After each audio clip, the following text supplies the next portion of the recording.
Dave Kopel joins us from the Independence Institute this afternoon. Dave, how are you, sir? I'm a busy beaver fighting for truth, justice, and the American way, and at the tip of the spear here in Colorado. Absolutely. And tomorrow is going to be a huge day. We talked about this at the beginning of the show.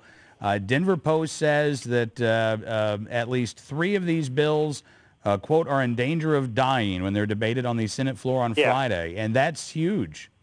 It means we got a chance. But it is only a chance. Right.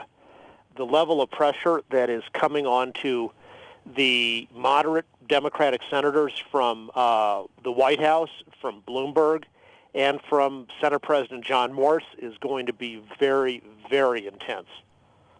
Yeah, absolutely. And Dave, I mean, at this point, you know, when you see things like, I mean, basically it's coming down to there are 2 Democrats who have said, all right, we're already opposed to 3 of these measures. So they need 1 more. And as the Denver Post says, several Democratic senators said they were undecided. Others said tomorrow's debate could change their mind on proposals that they're currently supporting or opposing. I mean, that tells me, if you kind of read between the lines, there are senators who want to keep their options open. And that sounds to me like they are hearing from a lot of their constituents. They are, and that absolutely needs to keep up. And I will say it's a lot more important that people, what's especially important is from their constituents. You're right. I mean, some guy in Colorado Springs, his opinion is not that significant to a state senator from the Denver suburbs, but a constituent for that senator is very important. Absolutely. And, you know, look, I mean, we're getting calls. These guys are getting calls from Vice President Biden. You know, there's a story in Politico today about how the gun control groups were basically told by Obama, look, you're going to have a seat at the table, but I'm the one in charge. You guys just sit back, and we're going to be running the show here. And this is part of the show. Well, and he's subcontracted a lot of that out to Michael Bloomberg. Absolutely. It's the Bloomberg lobby that's running the show in Colorado. Absolutely. And again, you know, this is all part of the not only is it, you know, atrocious bills for you all in Colorado, but, you know, I think they view this as part of the bigger puzzle so that they can say, look, a Western state, a cowboy state, you know, they love their guns and they pass gun control. That is absolutely right, and that's why we are, you know, Michael Bloomberg has said that we are his #1 target right now, this year. And of course, whatever happens, it's not like either Barack Obama or the Democrats who run the Colorado House and Senate or Governor Hickenlooper got elected by running on gun control. Right. This is the furthest left House and Senate in Colorado we've had, you know, certainly in my lifetime. I mean, there have been times when either house has been under Democratic control, but this is the center of gravity in this house is way further left than it's ever been in at least half a century, and that is because the billionaires in Colorado and their poor friends, the semi-billionaires, have done an outstanding job of institution building by giving money to groups like the Colorado chapter of Progress Now and a half dozen others, which keep the potential volunteers in a constant state of agitation, anger, and all this. And on the other side, the rich Republicans in the state have this, you know, sort of mentality of, oh yeah, you know, I give $100,000 to Mitt Romney's super PAC, or I put a lot of money into this race or that race. Well, that's fine, but that's something that makes a difference in the 8 weeks before the election. The other side has understood that what happens in the 8 weeks election is drastically affected, and sometimes decisively, by what goes on in those many years in between the election. And so they have the permanent institutional capacity which has shaped the debate and decides in some ways, the grounds in which the elections are fought. They've done an outstanding job on that, and the other side has not. So the institutional capacity of the left, the far left, the troglodytes in Colorado, is way stronger than on the pro-civil liberty side. And so that's the change in Colorado. It's not that I don't think the people of Colorado have really changed their mind on guns, but the institutional strength of the gun haters has gotten significantly better because they've come along. The left's capacity in Colorado wasn't built on anti-gun, But it's an issue that, well, when it comes along, they're for that because they want less power for individuals and more power for the state.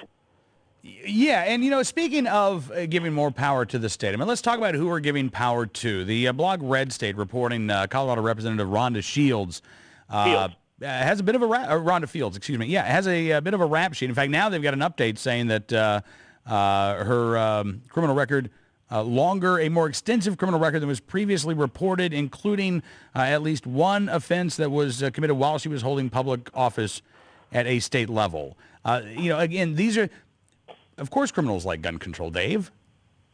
Well, and this is I'm just going over to Red State right now. This is news to me. I mean, Rhonda Fields, who's a state representative from Aurora, had a shoplifting arrest back in 2001, which came up in her 2010 election race and was covered in the Denver Post.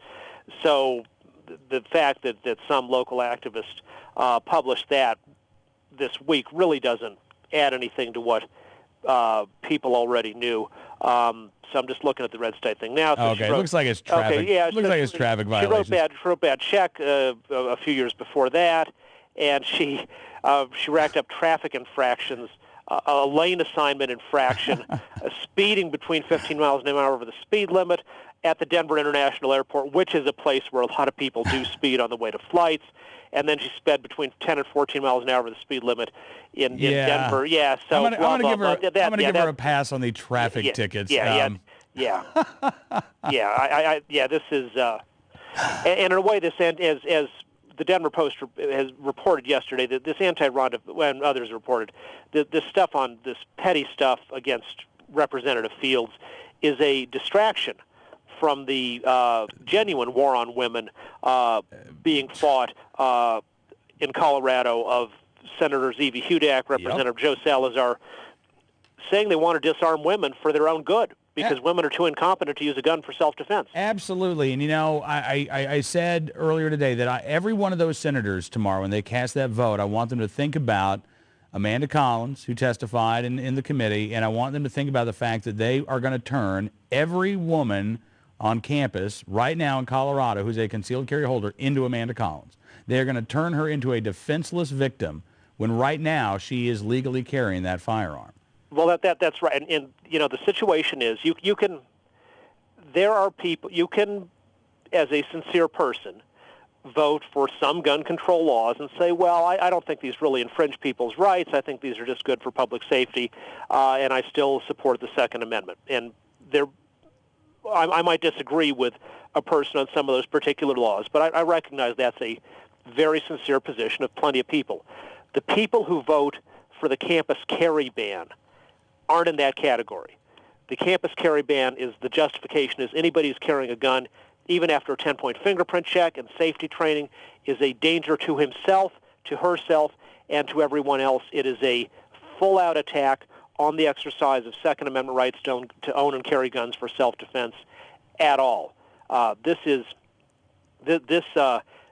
separates the moderates from the haters and the extremists, and nobody who votes for the campus carry ban can claim to have a shred of respect for people's self-defense rights in public places. Absolutely. So, Dave, I mean, again, with these votes coming up tomorrow, if you're a Colorado resident, again, call your state senator. Is there anything that people outside of the state should be doing right now, could be doing? Oh, outside of the state, give more money to the National Rifle Association and get your friends to join the NRA because, I mean, one of the advantages of one of the reasons I joined the NRA long ago was I knew that I couldn't at the time be on top of everything going on in every state. Right. And the NRA's got the resources to help out and work on the places where the danger is greatest. And it is certainly Colorado this week, and 3 months from now it's going to be someplace else. And so that's the advantage of joining a national pro-rights, pro-safety organization. I mean, I wish I could say that, there was something that people in Kansas or Wyoming or in Mexico could do to help the people in Colorado immediately, but I'm not sure that there is in terms of helping on today's vote. Certainly the 2014 elections are going to be huge in Colorado, and either we win them on the Second Amendment issue or we don't. And if we don't, and this is also true nationally, the floodgates are going to open to stuff that's going to make this year's round of anti-gun laws seem pretty minor. So at least for the folks who live near Colorado, there's going to be lots of state house and state representative races where they certainly could volunteer and come in. And, and if you live in, say, Laramie or Cheyenne and can come in a few days a week to volunteer in a state representative race in Fort Collins, that would make a big difference. That's certainly one way that people could help, because as Benjamin Franklin said, we all hang together or we all hang separately. And we in Colorado certainly need the help of other people because, believe me, this Colorado anti-gun movement is not indigenous. This is Michael Bloomberg's AstroTurf. Right. And I will bet you that we're going to see that in the state House races and state Senate races in Colorado in 2014, the Bloomberg independent expenditures on those races will dwarf the amount of campaign spending that both sides do combined. So the only hope we have of defeating Bloomberg's limitless wealth is his role as a malefactor of great wealth, as Teddy Roosevelt would have put it, is going to be a volunteer citizen militia, and we're absolutely would be grateful to have help from people in neighboring states on that. All right. Listen, Dave, I appreciate you coming on the program, sir. Thank you so much for your time, and I know we'll be talking again very soon. Sounds good. Best of luck to you and all of the rest of the folks there in Colorado.